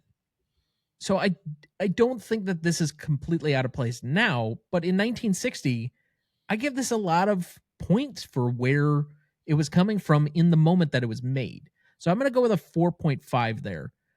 On an execution front, the score to me is probably a good half point down. I just found it to be grating and unnecessary, a little bit bombastic for my taste. I don't think the cinematography is bad, but it's kind of sometimes average for the time that it was made. I don't think it was anything special. It's not going to get points down necessarily for that, but it's also not going to get any additional points to make up for stuff. I think I agree that the acting is, for the most part, outstanding for a very limited cast, even though there are a lot of extras in this. The writing, for the most part, is really good. I think I would quibble a little bit with the Lulu plotline for me, because I was lost, and I know that you guys all picked up on it, but I was a little bit lost, and that could have been adapted a little bit better into the book, but I know that they were having some difficulty with trying to consolidate the book nature of what was going on with the Hays Code at the time, and that's one of the main areas where, if you made this in a modern context, I think that could have been fleshed out a little bit better. I think that we take too long with Gantry at the beginning, figuring out that he's just a terrible salesman for my taste to really get into this film. And it doesn't give me all that much on the character that I don't get by the time we need to get on the train. So there are a couple of slow moments from the editing and some choices that were made that probably could have pared this film back just slightly and been a little bit more successful for me. So I have a 3.5 on that end. I have an 8. So for originality, I think it is a very original thing, especially for the time period of 1960, with going at religion and kind of questioning religion as a whole. But the thing about this that I feel like knocks it a little bit is the whole con man aspect of it, because we've seen that, I feel like, throughout time, of the con man who suddenly is maybe changing his tone or his tune. Like, hell, we talked about Guys and Dolls, like that's also like a thing, like in that with Marlon Brando and Gene Simmons, again with the con man who kind of falls for a religious woman. So it's kind of a thing. So I kind of knocked originality a little bit. The fact that it's based off a book also. So I gave it a 3 on originality. For effectiveness, again, I think it's acted really well by pretty much everybody involved. But I think it's a little slow in the beginning, as Tom said. But I also have kind of a problem with the end, and like just the message we kind of leave off at, where you're sitting there and you're like, are we supposed to like have him be, is he reformed, is he not? And then when you go into the deeper stuff about him, the book, and how he's not a good person, he goes on to a whole nother religion in the book. it felt really weird. Like we were trying to have our cake and eat it too at the end, and it turned me off a little bit. So I gave it a 2.5 for a total of 5.5. For me, the novelty, the originality, I'm at a 4.5 because this took a concept that was 21 years old from the novel, reformatted it, came up with a new concept, made it more poignant for that time, and presented it in a package that fit within the time frame and in a way that was never really done in any other film that I could think of. Execution. I started out by saying I thought this film was way underrated and unappreciated. I understand the score was annoying. It was kind of like nails on a chalkboard throughout most of it. But once you stop paying attention to that and just started focusing on the acting, the script itself, the themes, I was going to go with a 4.5, but I think your points about I kind of disassociated myself from the score, but I will take a half point off and I'll go with a 4 for execution. For a total of 8.5.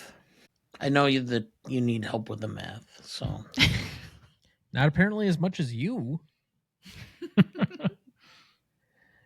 I didn't need help with the math, but okay. So that's a 7.13 average between the four of us. All right, let's move to classicness.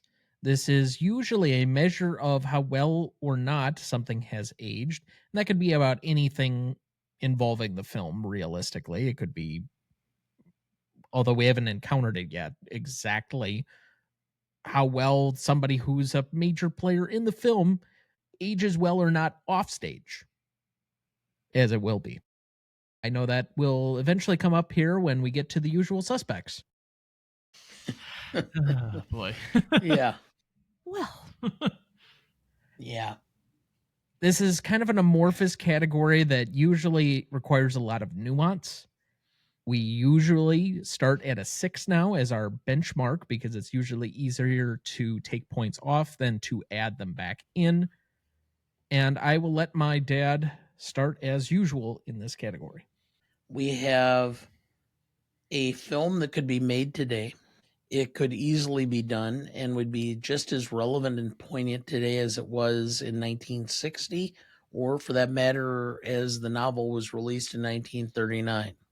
We have nothing that's really morally or socially repugnant per se, other than, but I think that, again, that's the dichotomy between premarital sex and the ramifications of it versus the morality of, just living your life or whatever. We have a strong female character as one of the leads who is going through her own period of self-reflection, growth, etc. Is she the ultimate strong female lead? No. So I'm going to give it a little bit off for that. But again, I don't find anything that really detracts from this film that would lead me to say this is not classic. And while I think the fact that this is so forgotten, unfortunately, I hate to detract from the classicness because of its forgottenness. It's not classic because it's so on point. People don't think of it, I think, sometimes as being a real critique of what things are going on in religion and society today. So I'm going to give it an 8.5. Okay. So if we start out of the baseline of a 6, I think the only way you could really take points off for this is the detractors that would say that it's somehow anti-religious, anti-establishment, and whatever else. I don't necessarily take the message of the film being that so much as religion and its impact when it gets in the hands of humans. The divine by itself, I think can remain its own thing, but humans naturally fuck it up. And to me, whether you want to say it's the parishioners and how they receive the message, or the people who are trying to relay the message and how they do it, they're all fallible human beings with a lot of foibles and flaws that are quite apparent in this. And I don't think it pulls its punches on either one of those, to be quite honest. So from that standpoint, I don't take anything off for that. Where I will add points in, traditionally anything over 25 years, I start to kind of run a clock on timelessness. And since this is a 65-year-old film that I still think has relevancy and was somewhat ahead of its time, which I also add points usually in for, I'm going to give this an additional point for that and 2 points for timelessness. I'm going to go with a 9. Okay. So, starting at a 6, I think this movie, as we said before, is very actually more relevant today than it has any right to be given its time period. As we've talked about, it probably could be redone today and done very well and really be a scathing thing against a lot of bad people who are involved in religion and other aspects of life. But it's interesting because it has been lost to time. And I think they have tried to remake this before, and I think it kind of bombed out. I think it might have been a stage show or something when I was doing like background research or something, but it didn't do as well. And I don't know if I feel like you have to take into account that it just hasn't seemed to be one of those movies you go back to and people are like, hey, you know that movie? That's a movie you should see. Like, it's just not that, unfortunately. And I don't know the reason for that. I don't know why it's not that type of movie. Maybe it is because the Hays Code nerfed it a bit. And I don't know. I kind of feel like giving it a 7.5 just because it kind of it's faded into too much obscurity. You stole my number. For me, I agree with a lot of the things you guys have said, and I don't want to repeat a bunch of stuff. I do think that obviously the overall message is a timeless thing, and we've talked about that a great deal, and we've talked about how it's underrated. But like Scott was saying, because it's lost to time, quote unquote, and nobody knows what the hell this movie is, I don't know, it felt weird to me to give it anything over an 8. And I know you said this category requires some nuance, but I will say I really didn't take off a lot specifically. The only thing that I really specifically took off for, and only like half a point really, but it's something that hasn't been mentioned yet. I felt like even though there are 2 really strong female characters in this, and I think that's great, especially in a movie from 1960. There's not always a lot of strong females in older movies that, you know, have any form of real authority or power. So I felt like that was necessary to call out. However, I did take half a point off because, like, at the end of the day, I feel like despite what Lulu and Shara both accomplish in the movie and what they pull off, I think there's something to be said for the fact that both of their characters, both of their plot lines in the movie revolve very heavily, if not completely, around a man. And that was the way of the game at that time, most of the time. And I get it. But I felt it necessary to cut off half a point for that. But because it doesn't follow the Bechdel test. No. And Rachel, don't even get me started on Rachel. But anyway. Yeah, I think the timelessness of the overall message definitely took it a long way. So I also gave it a 7.5. All right, this is gonna feel. I'm gonna do something I've never done before. I had a thought that crossed my mind while you were talking, and I'm going to increase my score for classicness from 8.5 to 9.5 because this film ultimately, it may be called Elmer Gantry, but I think that I think Shara and Lulu are actually the more prominent characters in this film, and they both are manipulating Elmer Gantry, even though he's trying to manipulate the situation for their own benefit from two different directions. So I think this is actually a more female-driven story than what I originally thought about. You just had to fuck with the math. Yep. At least you filibustered long enough for me to be able to redo it, but it is an 8.38 average between the four of us. All right. All right, rewatchability on this one. Let's give it to our guests first. This is kind of a subjective test for the most part. I guess I'm the only one that's tried to be any bit objective on how rewatchable the film is recently. You can employ whatever test for subjective rewatchability you choose. You can come up with your own. You can choose from the vast arrays of different ones that have been introduced to this show, but we just need a number out of 10. So, okay. I've now seen this movie 3 times.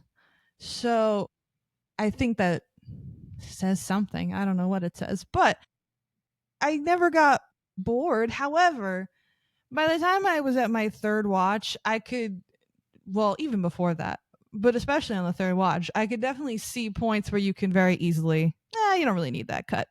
You can cut this, you can cut that. So I tried to look at it as, do I ever see myself just sitting at home, hanging out, and be like, you know what, I want to watch Elmer Gantry. I don't really see myself doing that. But I also, in looking at your notes, Tom, that you sent to kind of help us as first timers figure out our thing with the rubric, I said, how would you feel putting this on your own volition, and how would you feel if you were watching TV and it came on, and would you keep it on? And I think who watches TV anymore? But if I was watching TV in a hotel room and for some reason this was on the TV in the middle of it, I'd probably keep it on and watch it, because I think the performances are really engaging and really fun, and just the character study of it all is really fun, not just with Elmer but with Shara and even with Lulu, I think, and oh my god, Jim Lefferts, excuse me. So yeah, I ended up kind of sitting in the middle and giving it a 5.5, because while I can't see myself just like hanging out on a Saturday night being like, let's watch Elmer Gantry, I do like the movie, and I've seen it 3 times, so I mean, and I didn't turn it off, and if it were on in the middle, I'd probably keep it on. So okay, so for me, I like that you brought up the thing is, if it was on TV and I caught it in the middle, would I keep watching it? I don't know if I would. I honestly don't. I feel like I watched it once and I kind of feel like that's good. I think for you it would depend on which part. Yeah, that's also probably true. I definitely don't think I would watch it to the end. But there's just parts of it where I'm just like, okay, it's fine. And then there's parts of it, like, I did not like the ending. The ending kind of drove me a little crazy. But in the same breath, understand it's got to be a little more light, because if this was a darker movie like the book, we can't handle Elmer being basically a murderer. Yeah, it would be a problem, and you probably would only get one watch and then be completely done. I'll give it a 5, but it's not a strong 5. It's like we're on the edge there, but there are parts of it that I think are really good and really well done. And if you're like, oh, this scene, I'll watch the next 10 minutes. Okay, that's cool, and then I'll leave. Be true to yourself, Scott. You can't give it as low as I did for rewatchability when it came to Tombstone. That's true. Oh my god. That was wild. Go ahead, You want Dan. me to go ahead? Yes. He's going to blow us all out of the water. I've come to the conclusion that part of rewatchability is where you are mentally at the moment in your life. Okay. This film struck me at a moment in time where I'm having very deep-seated questions about my own religious faith. And I think it struck a chord with me. If I would have watched this film 10 years ago, 15 years ago, it may not have struck the same chord. This is a film that I'm going to not only want to watch again, but I'm going to probably be encouraging other people to watch. You might want to be Because selective. Like nobody from your Bible study group should probably watch this. No, I think pretty much anybody from my Bible study group would enjoy this, because all we do is sit around and rip into certain aspects of the church. I can definitely see Chris Jardine sitting down on a average Saturday and watching Elmer Gantry. Well, okay. That in and of itself is not a reflection of the religious aspect, except what he likes or doesn't like. But the point that I'm making is that this is one I'm going to actively encourage people to watch who are starting to have doubts or questions about certain things, or how religion is done or portrayed, and how certain religious leaders can have multi-million-dollar mansions down in the Dallas, Houston area, etc. Those are two very different areas in Texas. Yes, there's two different groups that I'm thinking of. I see. Okay. Anyway, is a number in our future. It is. Did you want it? No, at this point, I'll just average it between our three stars. I thought you froze, and I was like, oh, shit. I'm at a 7.5. Okay. Because I really, this is a film that usually after I watch a film, wanting to see a film again within the next few months is not something I like to do. I actually would like to sit down and watch this film again and find somebody who might be interested in watching it also and talking about it. So 7.5. I think you're going to have a hard sell on even getting mom to sit down and really appreciate what you're getting out of this film. Can I just say before we get Tom's number, I totally do understand what Dana is saying, because as someone who grew up Catholic as a kid and didn't connect with it at all, I thought that I was like on an island by myself. And then I watched Dogma, Kevin Smith's Dogma, and I was like, oh, I'm not weird. Okay, cool. Got it. And then it clicked for me. So the fact that Elmer Gantry is to you what Dogma was to me is kind of funny. Yeah. All right. As for my attempt at objectivity on this movie, I think you're going to have a very hard sell on getting this movie introduced to anybody in the general population. First, Burt Lancaster is not a selling point for people in a modern context, unless you're over the age of 60. Like, let's just be fair. Gene Simmons and Shirley Jones are also two names that nobody knows. Richard Brooks is not somebody that, like, anybody is going, you know, I was going to finish the Billy Wilder filmography, but instead I'm going to finish the Richard Brooks filmography first. There's nobody doing that. So just on name recognition alone, you're going to have a problem.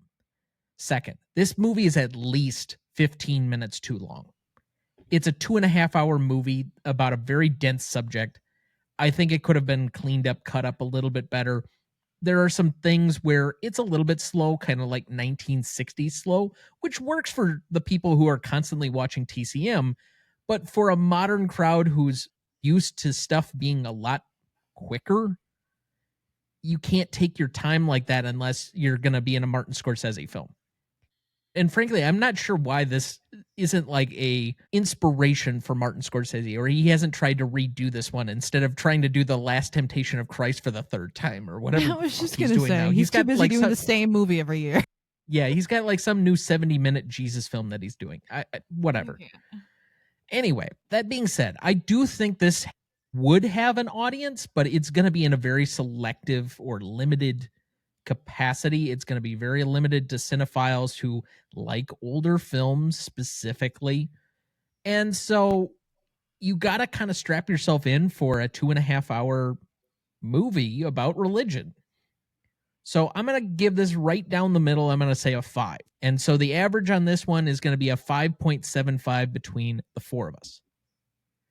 For audience score on this one, we had an 81% for Google users and an 87% for Rotten Tomato users, giving us an 8.4. So to repeat the categories, for Legacy, we had a 3. For Impact and Significance, we had a 6.13. For Novelty, we had a 7.13. For Classicness, we had an 8.38. For Rewatchability, we had a 5.75. And audience score, an 8.4. Giving us a final total of 38.79, and currently placing it on our list at number 208 between Stalag 17 and The Diary of Anne Frank. Oh my God. Jesus. What a first episode for us. So nowhere near Empire. We knew that coming in. Close. No, it's going to be right between that and The Dark Knight. Empire is going to be very hard for people to top, and I say that fully knowing that Jaws could unseat it in a few weeks. Oh my God, yeah, they're doing Jaws. Jaws is going to be interesting. That's going to be interesting, yeah. You basically are going to have to start getting multiple 10s, and you probably can't have anything less than a 9 if you want to be the number 1 overall film. I think we can do it. It's possible, We could. but It's I didn't think possible. there was going to be anything that was going to be over a 57, and we had a 57, what was it? 57.43, which is almost a full point ahead of The Dark Knight. That wasn't too surprising. However, I was concerned that Andrew was going to strangle Dana through the computer screen, but I wasn't surprised at all. Playing it up, he's doing a complete full acting job, much in the same way Oh, that I'm sure. I'm a character on the Revisionist Almanac that's most classified with wrestling heel. That's always a great category. Yeah. So That's what makes good content. that it does. As always, if you have any commentary on our scores, not that I think most of the people listening to this maybe have even seen this film. So if you haven't seen this film and you're still listening to it, thank you. You should see it. If you're interested, go see it. I do not expect this film to do, or this episode to do, great numbers per se, just based on name recognition. Mm-hmm. But you never know. Maybe one of the very few Elmer Gantry pods out there. So Actually, surprisingly, there's quite a few. Oh, really? Interesting. And okay. But if you have any commentary on our scores, think we screwed up or didn't screw up, I guess, you can write us at greatestaltimemmoviepodcast@gmail.com. You can find us on any of our socials at GMOTepodcast, or you can find us on the website RonnieDuncanStudios.com/GMOTepodcast. Let's move to remaining questions. There is only one of my remaining questions that remains that I have not kind of already alluded to earlier in the episode, and that's, where does Gantry go from here? Assuming that it's not... I think he runs for president.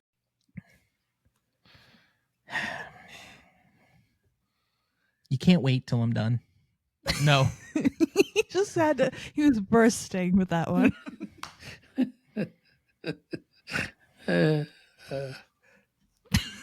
Continue. It just... You do not think like an editor. Anyway. Okay, fine. He runs for president. Any other remaining questions for anyone else?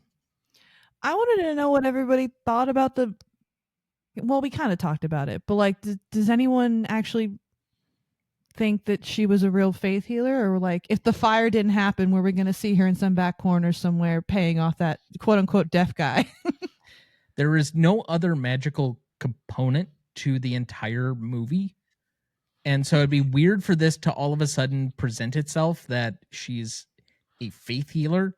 I have a very difficult time with anyone trying to present or pass themselves off as the second coming of Christ. And to me, the only way it works is there's a plant. But Yeah. why do you feel it necessary to do so if your message by itself was not good enough? To me, this is like a Hail Mary pass.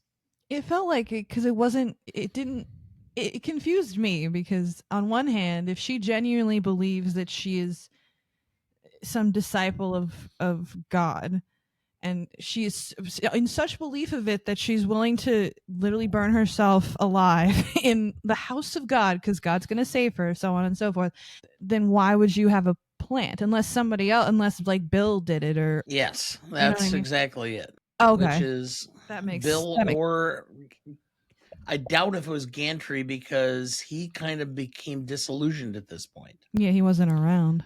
I think that's the bigger point to me is that he was not around to engineer this whole thing, and he looked somewhat horrified in the back that she was going to this extent. Yeah. Well, my question is, how much of a con woman do you think she is compared to Gantry? Like, do we think, like, is she on his level? Is she actually like a good person, and she's just buying her own supply, as we would say, or is she just as rotten? I think through the course of the movie, you are meant to think that she is very earnest when the film starts out. But the further she gets down the road with Gantry, she can see what his influence and his overall authority and power is.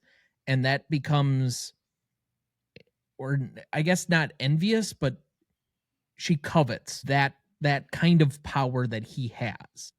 Yeah. And that becomes very attractive to the point where she does not want to give it up. You ultimately, in those situations, want to have some level of ambiguity because that's what we all have to face. We don't know what's going on with certain people.